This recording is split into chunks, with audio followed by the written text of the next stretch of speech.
All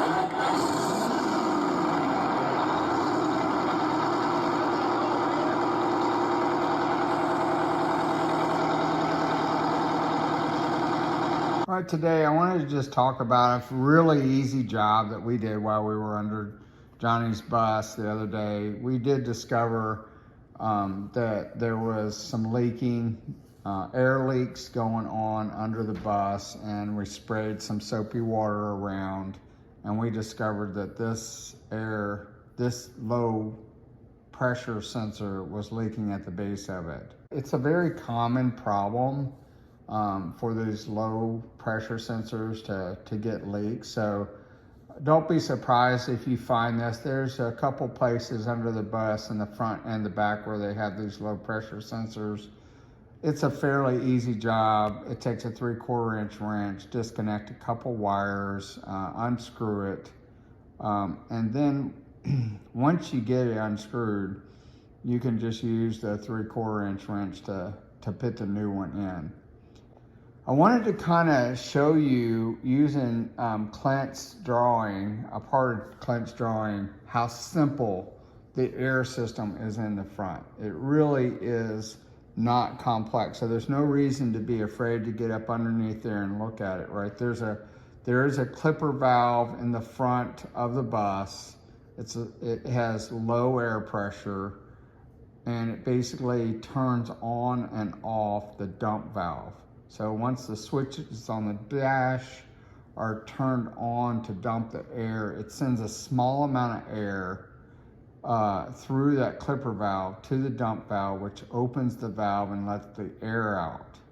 So there's basically three things to look for in the front for leaks that are part of the air system. One is the height control valve. The other one is the dump valve, the Williams dump valve, which is a common thing. You'll have one of those in the front of the bus and one in the back.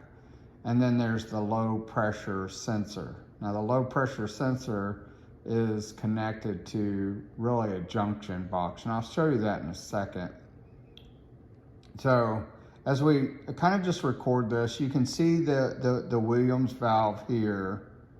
And then I'm going to move through here, and you'll see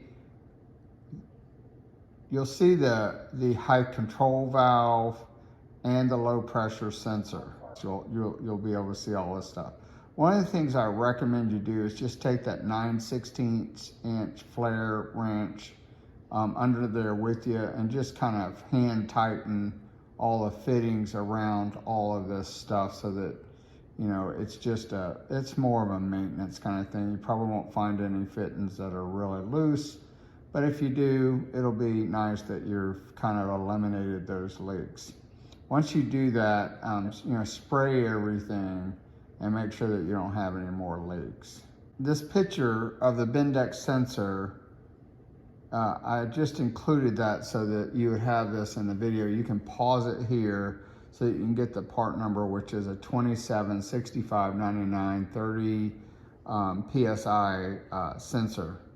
Really simple. You can find these things on eBay for in the range of $55 to $60.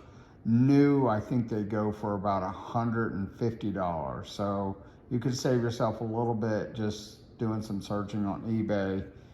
This is a good thing to put in your spare parts bin because you're bound to have one of these go bad on you at some point.